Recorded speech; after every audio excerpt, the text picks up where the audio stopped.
Hello everyone, I am your educator Mamta.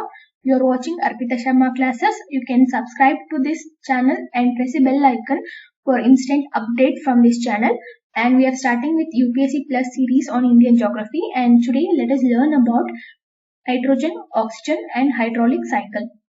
So you can download the PDF of this lecture from our Telegram channel, that is Simplifying UPSC with Ease. So let us start.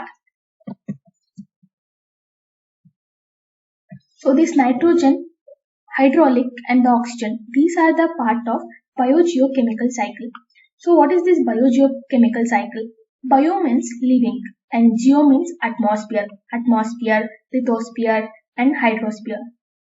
So there is a continuous reaction, that is chemical reaction, which will be taking place between the living beings and the atmosphere. So we know that the function of ecosystem is to flow the energy or the nutrients between abiotic and the biotic components. Similarly, here also there will be an exchange between the chemicals between living beings and the atmosphere. So, these chemical elements are very important for our living. So, we cannot directly go and eat the rock or the soil. So, there has to be some exchange so that we get all the elements which is present. So how these elements break up and how these elements are transferred between the living and the non-living things. So this is the complete cycle we'll be studying. So this biogeochemical cycle is further classified into two types. One is gaseous cycle and sedimentary cycle. So in gaseous cycle, we'll be studying the carbon cycle, nitrogen cycle, hydraulic cycle and oxygen cycle. So in sedimentary there are two, one is sand and the rock. So here we'll be studying the phosphorus cycle and sulfur cycle. Okay, so first let us learn about the nitrogen cycle. Nitrogen, okay, they are the major reservoir in the atmosphere. So it consists of 78% of total atmosphere. So it is found in very abundant. So these nitrogen gases, they are very stronger in nature. They are bound by very strong. So they are called as triple bond. Okay. To break this bond, there is a need for higher energy. So plants can not directly consume this nitrogen oxide. So they take the help of bacteria which is present on the roots. So this is how the nitrogen cycle will be working. So we'll see how this nitrogen gases will be transferring in the atmosphere. Okay. So this nitrogen gases is not only found only in the atmosphere, it also bonds with soils, lakes, rivers, and it also dissolves with the surface water and the groundwater. So first let us learn about what is nitrogen fixation, ammonification, nitrification and denitrification. So understanding all this is very important to understand the nitrogen cycle. So this nitrogen is also obtained from the fertilizers, and during the lightning the soil will also get the nitrogen. So this is also important.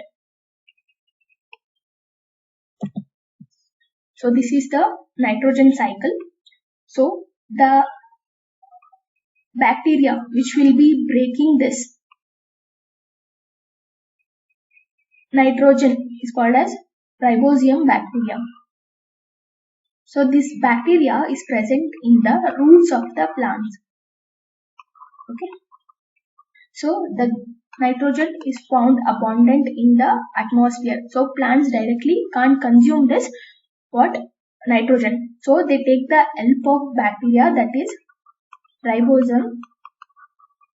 So this bacteria will take this nitrogen and it will convert this nitrogen into nitrate, that is NO3. So later this NO3 nitrate will be taken by plants and they convert this nitrate into protein and the nucleic acid.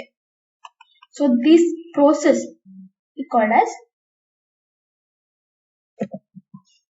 nitrogen fixation. Okay. So when plants take the help of bacteria to convert the nitrogen into nitrate, so this process will be called as nitrogen fixation. So later what happens? These plants will be eaten by herbivorous animals. So these animals will eat this and they get the nitrogen. So when they die, what happens? The body has to be decomposed. So this decomposed nitrogen will be converted into ammonia.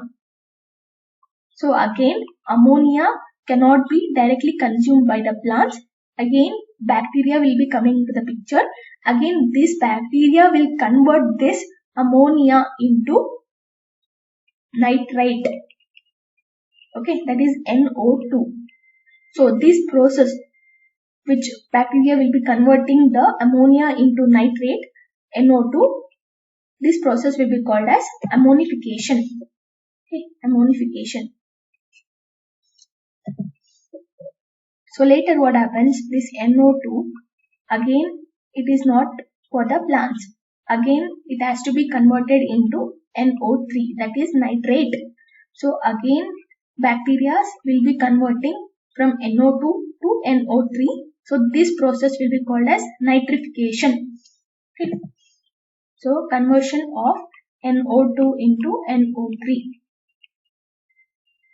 So this will be called as nitrification. So again the nitrogen has to go into the atmosphere. Again the cycle has to repeat. That is why this NO3, that is nitrate, will be consumed by bacteria, and this bacteria inhale this nitrate and they exhale the nitrous oxide and many nitrogen oxides. So these nitrogen oxides will be released into the atmosphere. Again the cycle will be repeating, and this nitrous oxide is one of the ozone deflecting gas and which stays in the atmosphere for more than 100 years. So this is the complete cycle of nitrogen, how it will be working. And this is how the nitrogen fixation, nitrification, denitrification and ammonification happens in the nitrogen cycle. So here the key element is the bacteria, that is rhizobium. Okay. So next comes oxygen cycle. So here in this oxygen cycle, we'll be learning how this oxygen will be used and cycled by plants and animals. So as we all know that oxygen is an important element for the life on the earth, and the 21% of the earth atmosphere, it consists of oxygen and it is in the free state and it is found in very abundant. So all the aerobic organism, they inhale the oxygen and they exhale the carbon dioxide. Later this carbon dioxide will be inhaled by plants during the time of photosynthesis and they will release the oxygen back to the atmosphere. So this is how the oxygen cycle works.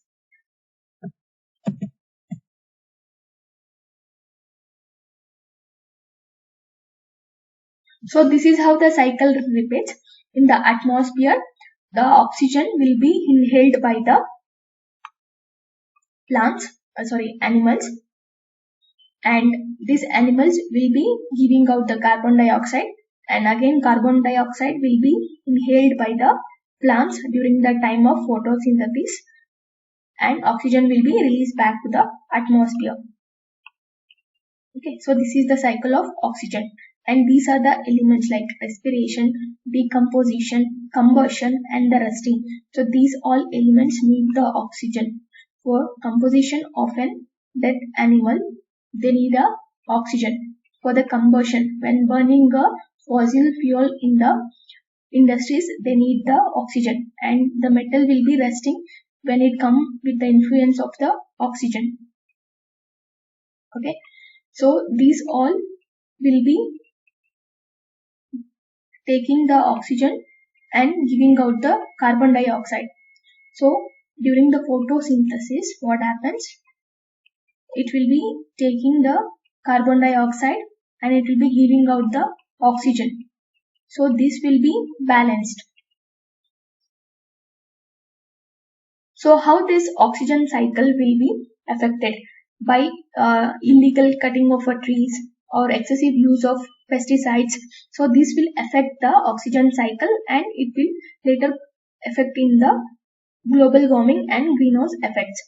Okay, so how to reduce this? So it can be reduced by growing more and more trees, by burning the less forest, and avoiding the usage of chemical fertilizers, and banning the illegal cutting of trees, and bringing out the strict laws. So all this can protect the oxygen cycle. So next, let us learn about the hydraulic cycle. Hydraulic cycle or the water cycle. So here what happened? We'll be seeing the how water will be circulating in the atmosphere. Okay. So it is the continuous circulation of the water in the earth atmosphere. So it will be driven by what? Solar energy. With the help of solar energy, the water cycle will be circulating in the atmosphere. So every water cycle goes into the three steps. One is evaporation and transpiration, condensation and precipitation. So in evaporation, what happens? The direct evaporation of the water will be taking place from the water bodies. So in transpiration, a groundwater will be absorbed by the solar energy with the help of plants. Okay, so this process is also called as plant sweating.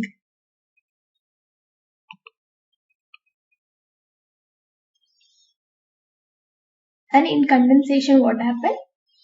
All the evaporated gases and the water will be condensed and form the clouds. And in precipitation, again the water will be reaching the surface of the earth.